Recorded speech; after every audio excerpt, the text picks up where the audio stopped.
most popular comic book in the world today is coming to life. Sneak preview of X-Men this Saturday morning on Fox.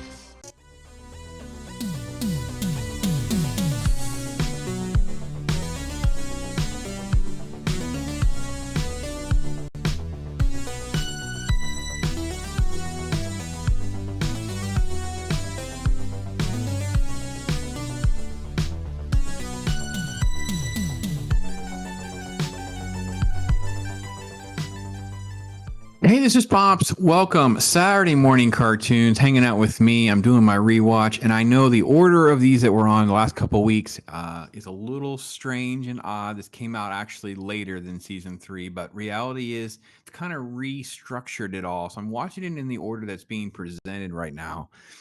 And it's fine. It works well with the timeline and the story arcs and how it does kind of flow and set things up. So we're going to do Longshot, which is again another continuation of the story of a character that is in an alternate dimension where he is sort of like the superstar actor slash rebel leader against Mojo, who is this weird blobby yellow creature that controls a civilization through like media ratings and all that.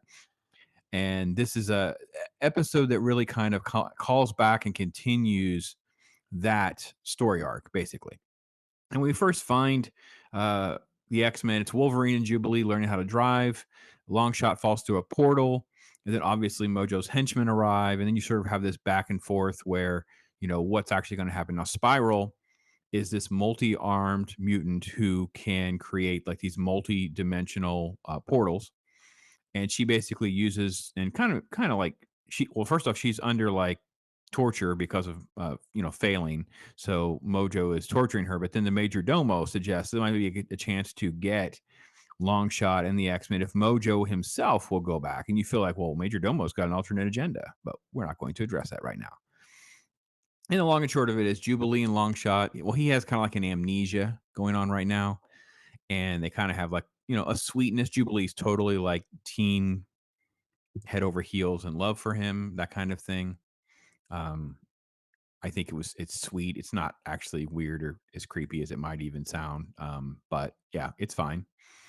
And then you basically have a sequence of Mojo arriving, setting up this arena type scenario where the X-Men and Mojo will face off with Longshot in the middle. And you have different action sequences. The music doesn't kick in the way it used to. They kind of redid the theme music. They redo the way the music gets cut. That's probably the biggest negative to this episode is kind of how they don't use the music the same way they used to. It doesn't give us sort of like that punch up, that lift that you kind of would really enjoy before. I'm not going to totally bag on the episode. It's fine. I think the animation is good. I think the characters are fun. And I got to be honest, the Wolverine, the execution of him and his character and all that is fantastic. It's great to see Beast a lot more in action in this episode. I will say that Mojo is an odd villain that works well in animation. He actually kind of comes across in this one very Trumpian. It's kind of weird, but we'll get to that in just a second. But yeah, that's the general gist of the episode. It's very fine. It's strong, but it's not like it's some sort of greatest of all time kind of things. But it's fun and it's fine. Yeah, but this is definitely an episode that had animation problems, so therefore it didn't really come along until it didn't get broadcast until later. I think it was one of the first ones in season 5, but it's actually kind of like in the story arc and the timeline of things kind of here in season 3, kind of where we've been. So let me pull it up real quick here. Let's touch on a couple of pieces just so you can kind of get some of that animation feel as well. This is all the catch you up stuff, a little bit of that. And you have Longshot. This is them driving, and then Longshot showing up, and just silly yellow-haired mullet. We don't even. I got to be honest. Has the show really clearly explained his powers? Because I felt like this is an episode where he does a couple of things, but I'm not quite sure I totally know like what is his powers. Like they don't, as far as in the show, because he's been genetically engineered. He can kind of have this ability to kind of look forward into someone's future, but it's done through like probability and luck. He's just like super lucky guy. So it's almost like Domino, like a member of the X-Force, which we saw in one of the Deadpool movies. Um, but there's also a flip side of luck, and that's that there's always problems, right? Your probabilities and stuff like that. But it's like it's never sort of like really explained what his psychic imprints, reading ability kind of is, and how it all kind of works. I didn't really care at all for the design of the creatures that are there. These like morph changing dog things that Mojo uses. I just don't care for any of that. This sequence of Wolverine though was great. I have to be honest. He just kind of jumps in at the last second. See how the design doesn't work? It does. It just like it almost looks like they were CGI'd all over the 2D animation. Like it looks horrible. I don't know if that was part of what the problem is, that they couldn't decide on a design. I think that was probably the worst part of some of the animation. But Wolverine is great. His character is great. I love how I actually think all that. And look at the detail in the characters. Like we just get a lot more of the intricate details on all of that. This is that major domo just convincing Mojo to kind of go back. Let me see what the Scramble a remote crew!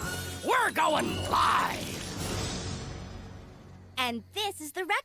so just crazy over the top character, zany and stuff like that. It's fine. Let's see. Earth, your magnificent abundance. Yeah, this is them making jokes at Earth's expense. They calls it Terror World and some nicknames, things like that, and stuff like that. So, because he has amnesia, they take him to Professor Xavier. And listen, this is again. I know I'm nitpicking. X-Men fans, I'm sorry, I'm going to upset you when I say this. It really, really ticks me off because Professor Xavier is so powerful, and they purposely leave him in the mansion for no reason. We have no idea why he would not be included, other than the fact that if he were involved, he could just use his powers to control these situations. um, we don't have a contrived reason why we don't have him participating in the action this time. It's one of the challenges with the X-Men. They've made Charles so powerful that he can't really be in a lot of these conflicts because he'd be able to, tip the scales rather rapidly. But you can see everything is really done well. Animation is super consistent in this. I love how it has sort of like dark elements and things like that interwoven into the action. This is actually super funny, by the way. I really love this sequence. By popular demand, the X-Men! Peace! The mind of a genius in the body of a big blue gorilla! So he basically just kind of goes through these little mini biographies and puts them. And this is like the community, this pirate ship with this weird screen thing they have drawn attached to the bottom. Terrible design, but it is what it is. But it's kind of funny how Mojo describes each character. Like Beast kind of gets off lucky because it's just very superficial. Rogues gets a little bit deeper. Rogue, whose luscious lips no man may kiss! Her luscious lips, no man can kiss. And you hear him doing like the pucker. It's like super good. I love this. It was just, I don't know, it's really fun. But Wolverine, man, they got deep on my man Wolverine. Wolverine, whose adamantium bones can't protect him from a broken heart! Tonight's Oh man, oh, I know he's got the thing for Jean and whatever, but it's like, dude, come on. Oh, it's great. It's great. All right. So then this is just basically all the action sequence. They put them in this situation where they're fighting dinosaurs and stuff. And it's all fine. It's just all weird, contrived Mojo type stuff before we get to the end when things kind of, work. By the way, I know that Melissa McCarthy is currently playing Ursula in this Little Mermaid travesty. I mean, I got to be honest. Isn't she perfect for Mojo? I mean, can we just gender swap Mojo? We don't know what Mojo is. It could be perfect for Melissa McCarthy after doing Ursula. So I'm just saying, based on this photo, it just seems like a perfect fit to me. I mean, am I reading too much into that? You guys in chat will have to kind of help keep me up to date on that and what you guys think, because I thought that was like a perfect casting, fan casting there for me. But okay. And then it's just this conflict that plays out because they have Jubilee is like, kidnapped inside. Jubilee's actually got some good action in this sequence. I mean, in this episode, early on, especially. She tries to pull a storm like, I, Jubilee, the powers of this command thee. And it's like, yeah, you're just a little kid. And they attack her. But it was fun. I got to be honest, though. I'm really sick of the costume design. Like, yeah, we need to stop with her look. And they should have just changed it a little bit over time. Like, I'm going to, change it up. I don't know what Chris Claremont would agree to, but I would change it up. It's all about ratings. So, of course, as things start to turn sideways in the battle, the ratings go down. So Mojo is losing, and that's kind of how that all plays out. And then you get into like an actual like face-to-face thing before the portal. And actually, Spiral and Wolverine were going at it like pretty cool. Like that was actually kind of a cool scene. You can see right here, right before Longshot has the upper hand, basically to kill Mojo, I guess. And then Spiral blips Mojo back to their universe. And then they have a little teary-eyed moment. A quick goodbye. Thanks. Where he gets to go say goodbye to Jubilee, but he gets like a little kiss on the cheek kind of thing. So it was actually more sweet than weird or anything like that. So anyway, that's the general gist of it. I am Pops. Thanks for watching. Stay tuned. Action with the Blackbird jet, the X-Men 3-stage fighter. It's a combat command cockpit. It's a line runner. It's an attack glider. And a cerebral mutant detector. Multi-directional missile pod.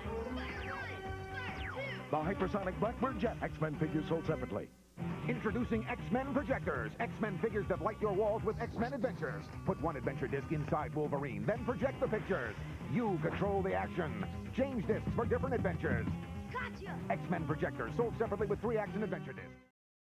Strange and powerful forces are attracting people to Pizza Hut. It's the Marvel Comics X-Men video with a mini comic book, pull-out poster, and trading card, all for only $4.99 with any pizza purchase.